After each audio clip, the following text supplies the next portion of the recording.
भव्य राम मंदिर का निर्माण करके हमने 5 सदियों का इंतजार खत्म किया है।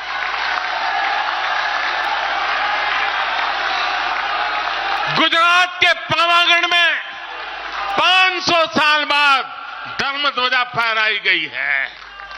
7 दशक बाद हमने करतारपुर साहिब राहदारी खोली है।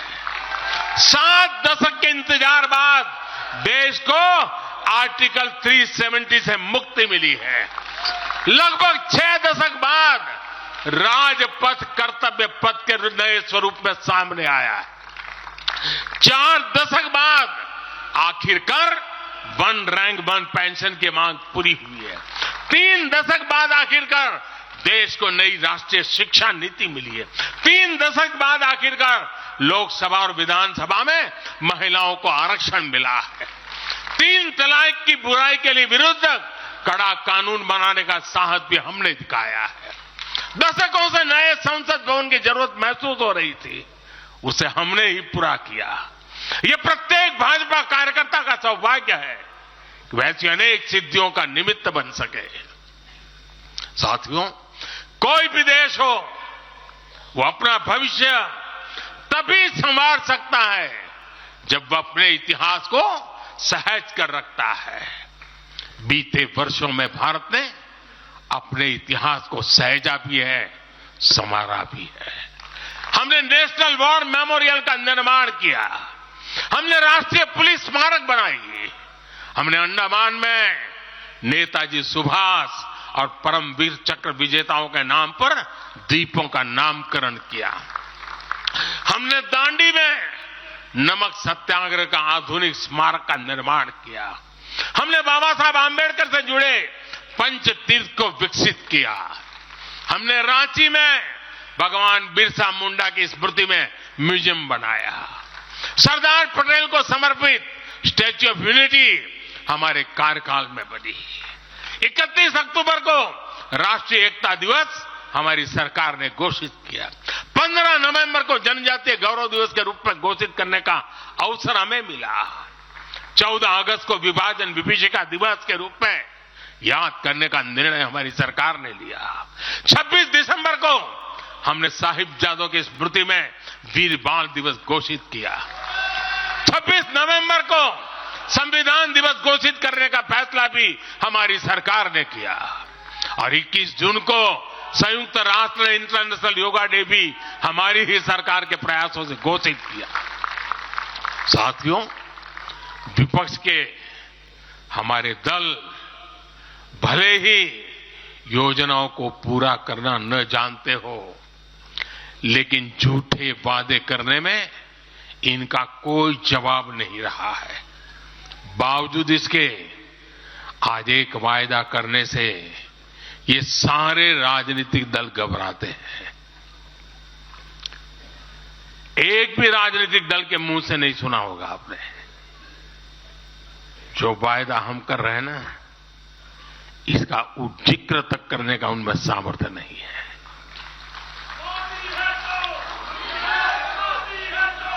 और हमारा वायदा है विकसित भारत का। इन लोगों ने स्वीकार कर लिया है कि लोग भारत को विकसित नहीं बना सकते। सिर्फ और सिर्फ बीजेपी ही ऐसी पार्टी है, एनडीए ही ऐसा एक गठ है जिसने इसका सपना देखा है। हम मिशन मोड पर भारत को 2047 तक देश जब आजादी के 100 साल मनाएगा, हम भारत को विकसित देश बनाने के लिए काम कर रहे हैं।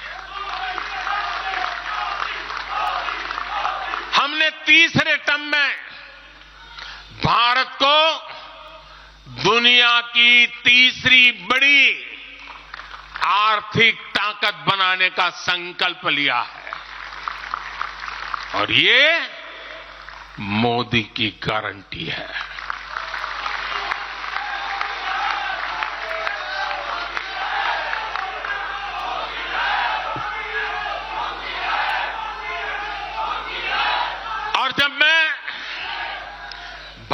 को तीसरी आर्थिक ताकत बनाने की बात करता हूं तो उसका मतलब भी बहुत गहरा है।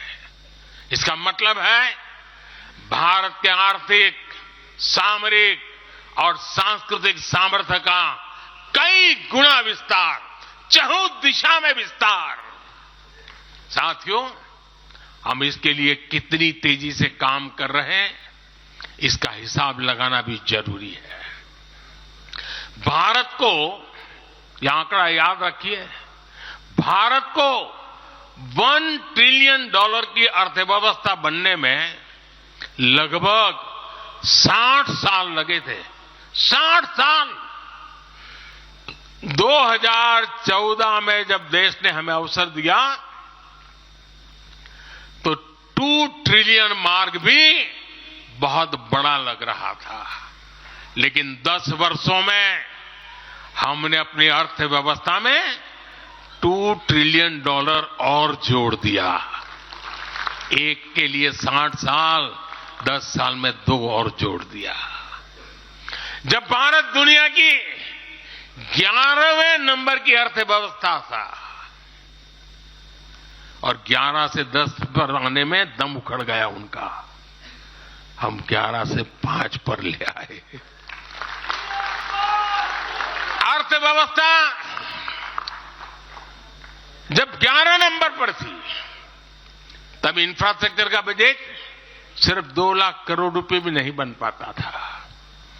आज भारत 5वें नंबर की अर्थव्यवस्था है तो भारत का इंफ्रा बजट 11 लाख करोड़ को पार कर चुका है। इसी वजह से आज गरीबों को 1 करोड़ों घर बन रहे हैं। आज गरीबों के घर तक पानी पहुंच रहा है। आज देश में रिकॉर्ड मेडिकल कॉलेज, अस्पताल, यूनिवर्सिटीज बन रहे हैं। गांव तक की सड़कें बन रही हैं। जब भारत दुनिया की टॉप 3 अर्थव्यवस्थाओं में आएगा तो आप कल्पना कर सकते हैं कि विकास कार्यों के लिए हमारे पास कितनी ज्यादा पूंजी होगी। इसलिए भारत के टॉप 3 इकोनॉमी में आने का मतलब है भारत के हर परिवार का जीवन स्तर सुधरेगा। भारत के हर परिवार की आय बहुत अधिक बढ़ जाएगी। भारत का पब्लिक ट्रांसपोर्ट और आधुनिक बनेगा।